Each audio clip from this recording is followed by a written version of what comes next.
So isn't the world just absolutely chock-a-block full of wonders? Alrighty guys, I'm here at the different train station, which is still a nice big new station. Like I was expecting it to be some little backwater one, the way it was sort of described to me, but no, it's not that far out of town actually. But check it out, how cool is this? This is like the national sort of emblem of that's the Uzbekistan flag and emblem.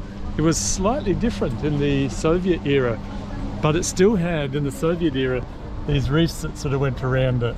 But in the middle, it had a bit of more sort of hammer and sickle kind of stuff going on. So I'm the last carriage. How cool is this old train? So they do have a high-speed rail network here in Uzbekistan. Now wrap your little heads around that one, Australia. We're a developed first world nation and we still don't have a fast rail system. These guys, they got like bloody bullet train things that hook around all, like nearly every city in Uzbekistan is connected by train. You don't need to do buses and shared taxis and that sort of rubbish here. But I get to be lucky and get on this old Soviet era one. So I'll take you in and show you my little room. We go in here, beautiful old train.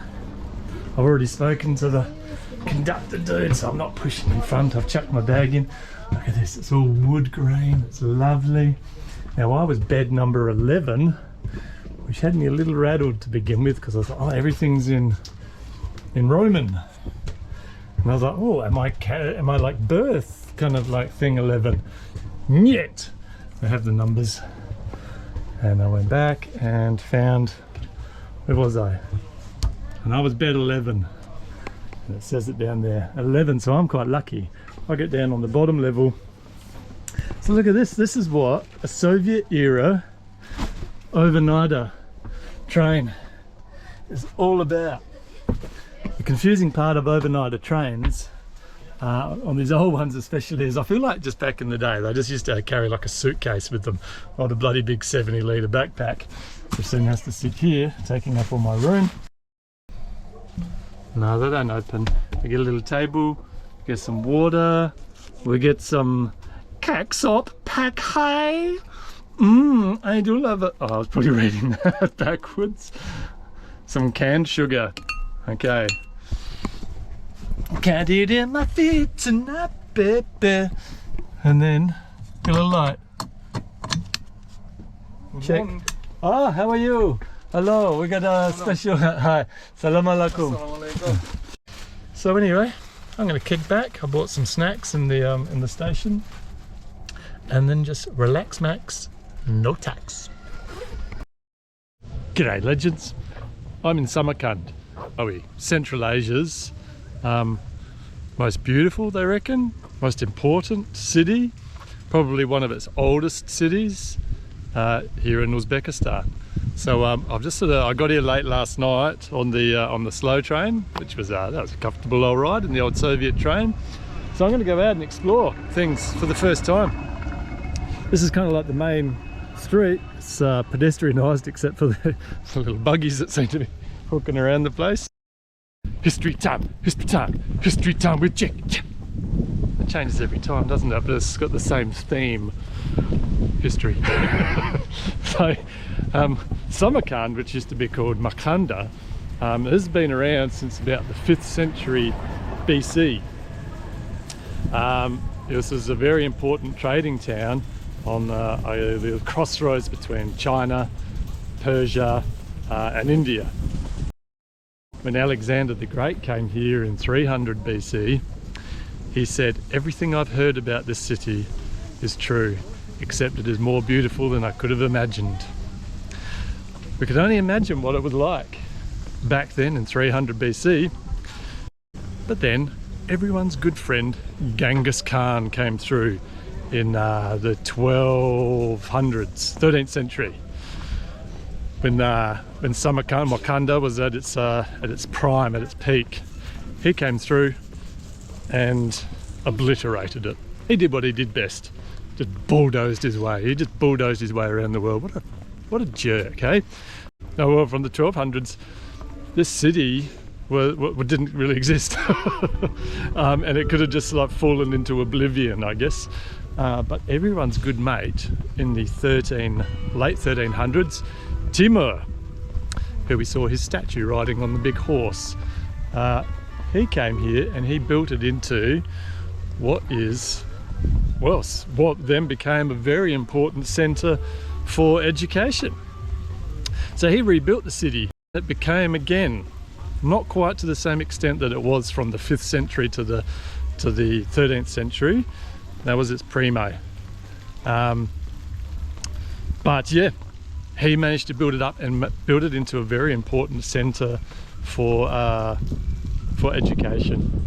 And there's mathematics and astrology and things like that. This was sort of the hub of that.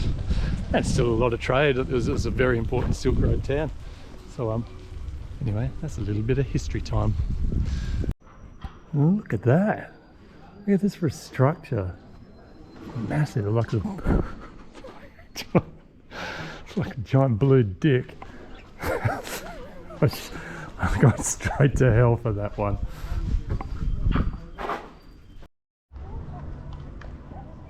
Wow, look at the grand entrance of it. Well, the blue tile work that would have been around the top has come off, but there's no taking away from how incredible this thing is. Bibi Kayanam. Bibi Kayanam? Let's go with that. Good on you, Bibi Kayanam. So, this isn't a madrasa, it's just a mosque. Well, not just a mosque, it's a bloody very important mosque. And it was one of the largest in all of the Islamic world when it was built. In the 14th to the 15th, well, it was 14th to the 15th century. So, do you want to know another little bit of history about the Bibi Kayam Mosque? Good. Bibi Kayam was Timur's Chinese wife. I'm assuming he had a couple, maybe he didn't. But let me take a little seat while we chinwag about this one. So Bibi Kayam was the Chinese wife of Timur, who had the Timurid Empire. He was away, and while he was away, Bibi Kayam, she ordered the building of this here mosque. It's a surprise for him when he came back again. How's that for a surprise? She hired an architect, and the architect fell in love with her. And he refused to finish the job until he was allowed a kiss from Bibi Kayam. Now, when Timur came back and found out about this, he ordered the execution of the architect. He then also decreed that all women should veil their faces so no one could ever be tempted again by the beauty of women. And from that moment, Muslim women wear face masks, burqas, or whatever, depending on what sector of Islamic faith they're from. So that's why a lot of the Islamic women wear these face masks. It all came apparently from this. Probably one of the cooler parts of this, in the centre here, is a giant copy of the Quran in marble. It's like it's in a marble stand, but the Quran itself is not made of marble, but it's huge.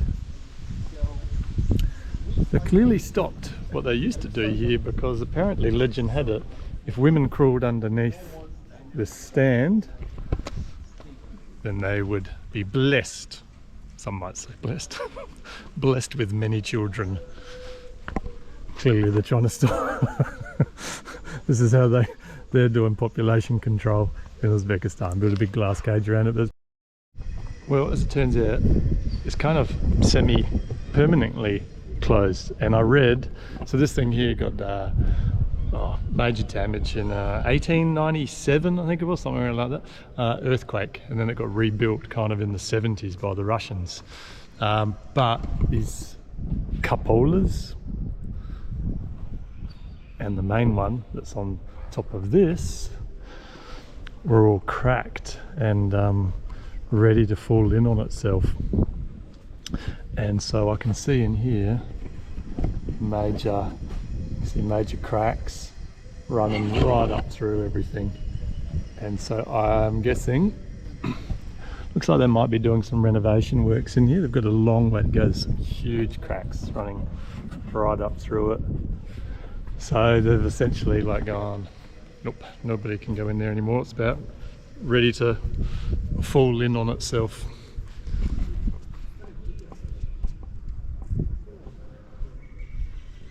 Alrighty.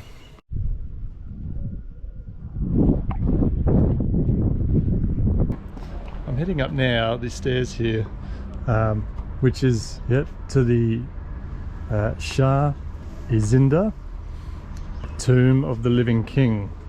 So initially this was built for Khurram, who was the cousin of the Prophet Muhammad.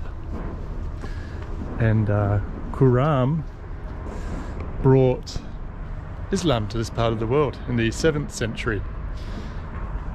And when he died, they built a mausoleum for him up at the very far end of this. After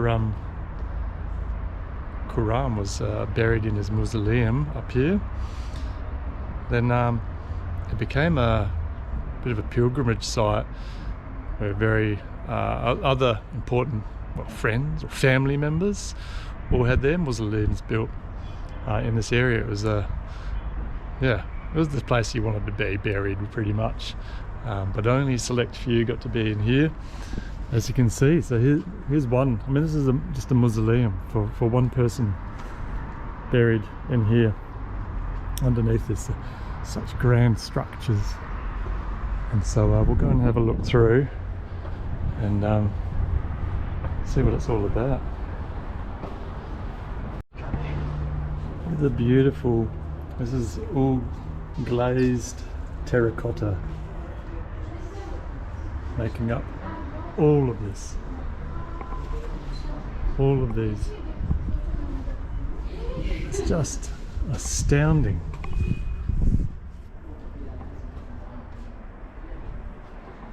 So in this mausoleum there's a couple of people in here. There's their tombs.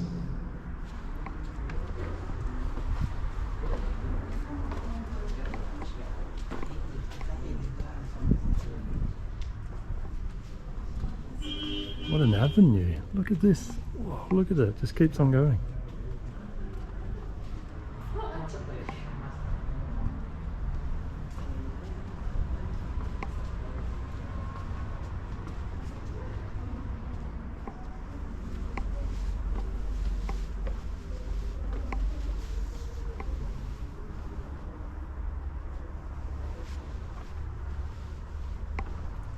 Wow. So some of the others didn't have much decoration inside if they weren't as important. This one here, I think it just said on the outside, was the sister of Tamir. This is amazing. This whole thing is glazed terracotta. There's beautiful colours.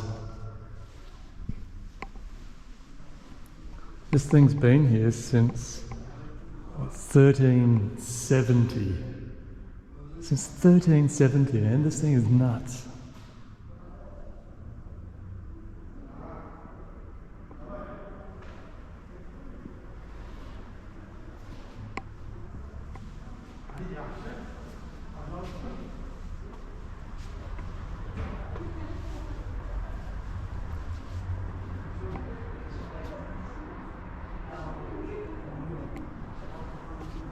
I don't know if I've been anywhere that I don't know where to look. Like, this whole thing is so incredibly beautiful. This has to be one of the most beautiful things in Central Asia, if not the world. Damn. Got a French tour group behind me. You know, one thing that I've noticed since coming here to, not to so much Uzbekistan, but just to Samarkand, is tour groups. haven't seen tour groups on my entire trip so far, but there's plenty of them around here, that's for sure. Just one after another. You go into them and they're just... Look at this. I mean, this one here is, again, built sometime in the 1300s.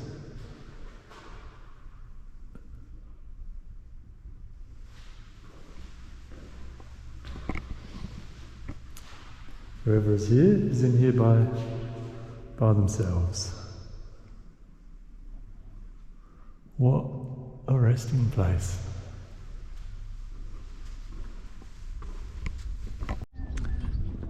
So this one here has a plaque there. There's an unknown who was in here. Isn't it crazy that you can have this mausoleum here, somebody's buried in there, and so it's known who's in the rest of these. Nobody knows who's in here. So the very reason the tomb of the living king is here is for the Prophet Muhammad's cousin, Kusam, is buried somewhere underneath this Coke machine. So he brought Islam to this part of the world in the 7th century, and he's buried underneath this, where the mausoleum is now. The mausoleum wasn't originally here. This mausoleum got built in the 14th century. What was here was a shrine to Kusam, and everyone's good friend Genghis Khan came along in the 1200s and bulldozed it like he loved to do. So after Genghis Khan pissed off with his mates, then Timur came, and he came along, and in the 14th century they started building these mausoleums. They built a mausoleum for Kusam, and Kusam gets the best one and the oldest one. So it was all built for him, and then gradually Timur, who built the mausoleum for Kusam, remembering that Timur was here 700 years after Kusam died, then Timur's grandson Ulugbek, he continued on the tradition of burying your favourite family members or friends, people of importance, which is how the rest of the mausoleums ended up getting built down this alleyway. So let's see if we can't go in and not get in trouble. Oh God, there's a French tour group in here. When life throws you tour groups, you're best just to kick back, relax and wait. Eventually they too will be gone, like dust to the wind. Let's take this opportunity to get in here. I see another French tour group's about to come through. Oh my God, how many hundreds of them are there in Samarkand?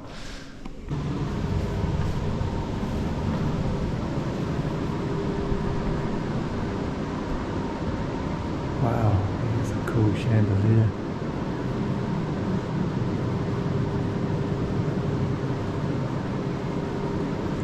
Well, it is beautifully cool in here.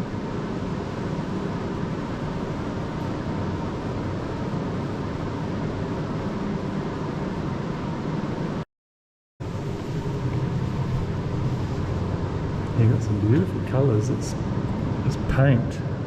I won't run my hand on this because it's got the glazed ceramics up high, but this is all beautifully painted down here.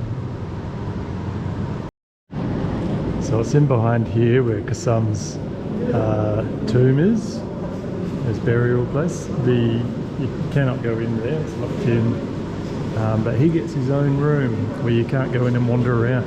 But I can see that the tombstone itself is beautifully decorated, very similar to, I guess, up here, like a lot of the sort of turquoise and yellow glazed ceramics, mosaics. So, yeah, he has a tomb worthy of the cousin of the Prophet Muhammad. This is a nice place when tour groups aren't in here with you. I don't know if you guys can see, pick it up, but the gold gilding that follows every edge of this is just glowing. It's really coming out a little bit. You can see it here. Yeah. This one here is beautiful. That gold everywhere is just shining. Yeah, I think it's really cool. I love their tiles. I mean, this is a great kitchen splashback. That's fantastic. They're a couple of 100 years of the fashionable times of these. They make a great shower alcove here. Some beautiful differences in the colours. You can see this one has a lot of jade going on. This one here's got a lot more deeper blues, navy blues going on with it. Richer greens, richer gear.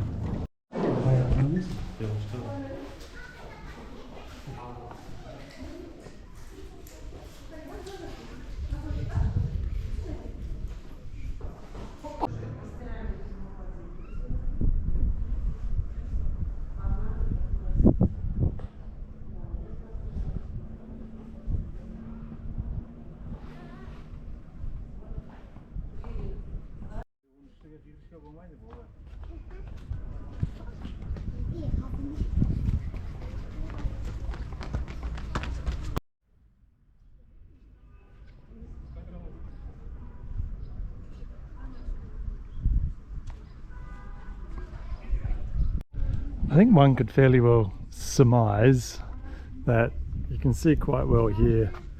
This one and this one is beautifully decorated. The one next to it, the third one along the front of it, the decoration's gone. And even on old mate Kusam's isn't decorated. The copulas on top are not decorated. And you see here as the sort of the lane of them comes through.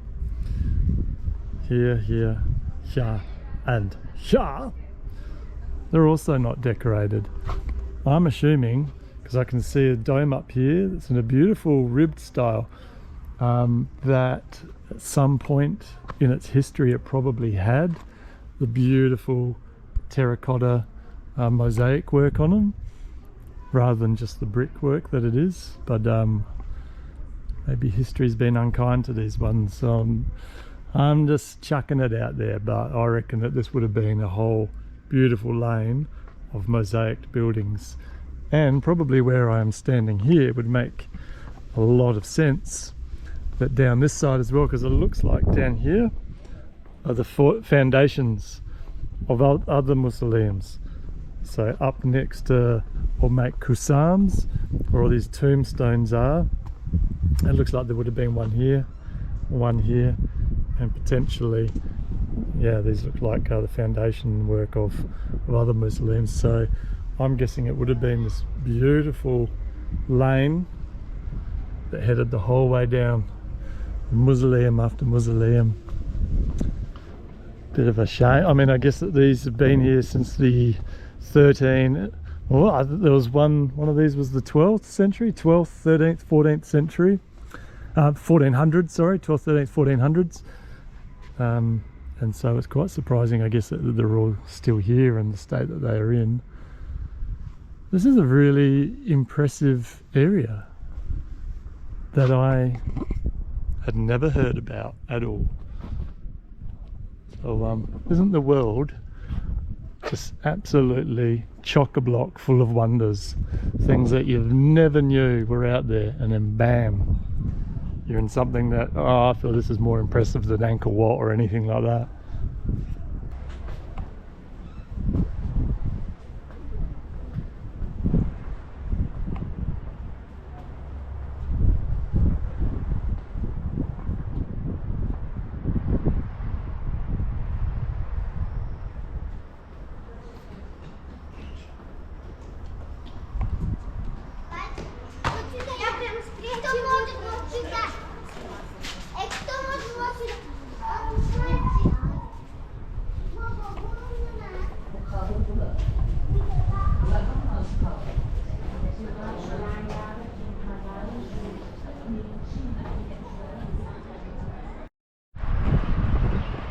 Well, that's the Shah Isinda complex done. Don't like saying done, but looked at. I spent I spent maybe 2 hours here.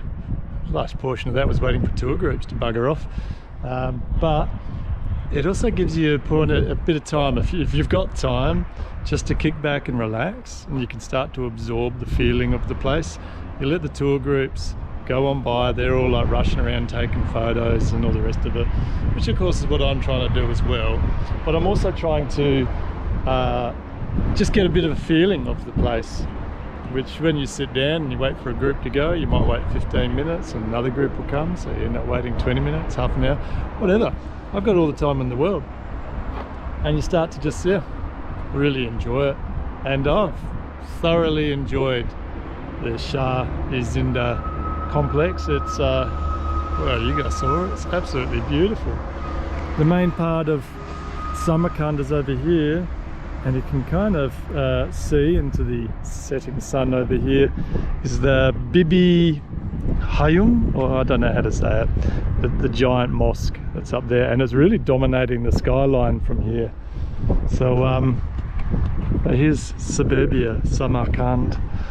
I'm just walking down, well, I've taken a shortcut through the just through the back streets of Samarkand.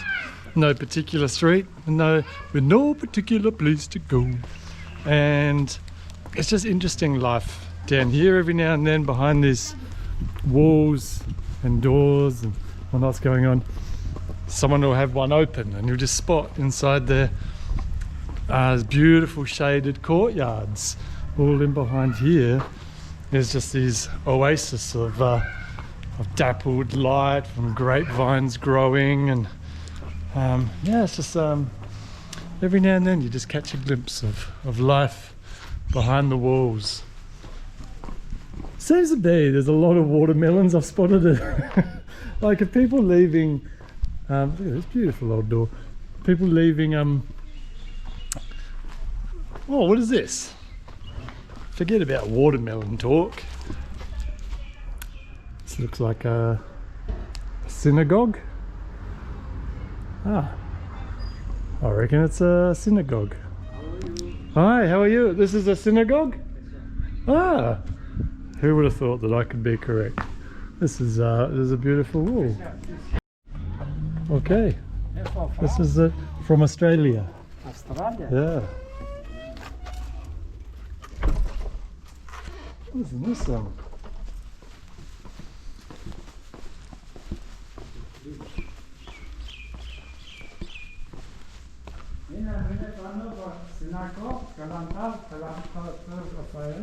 Okay.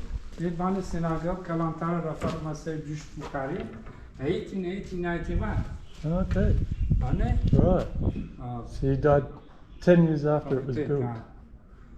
Okay. Picture, Zaparim Samarkand, Zabaka, Israel, Karambin. Okay. How many news people So he just opened up this little cupboard. We've got some books here. This one here, Napoleonic? Napoleon, 1880.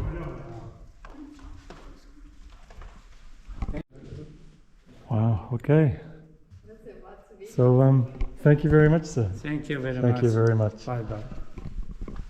The things you find when you're just walking in the back streets, eh?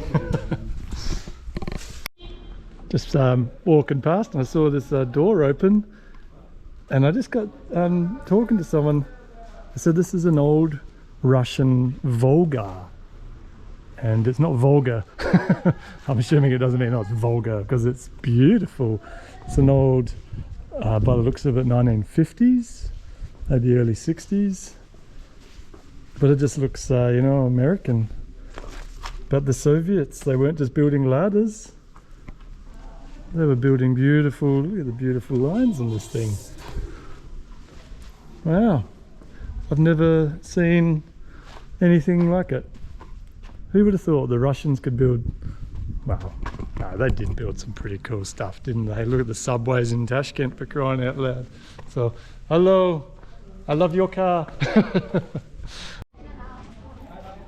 I've poked my head in through a door, and what a courtyard of oddities. Look at this place. It's look at this old gun here. Wow, there's some cool stuff here. Wow, it just keeps on. This just keeps on giving, doesn't it? The bust of Lenin over here.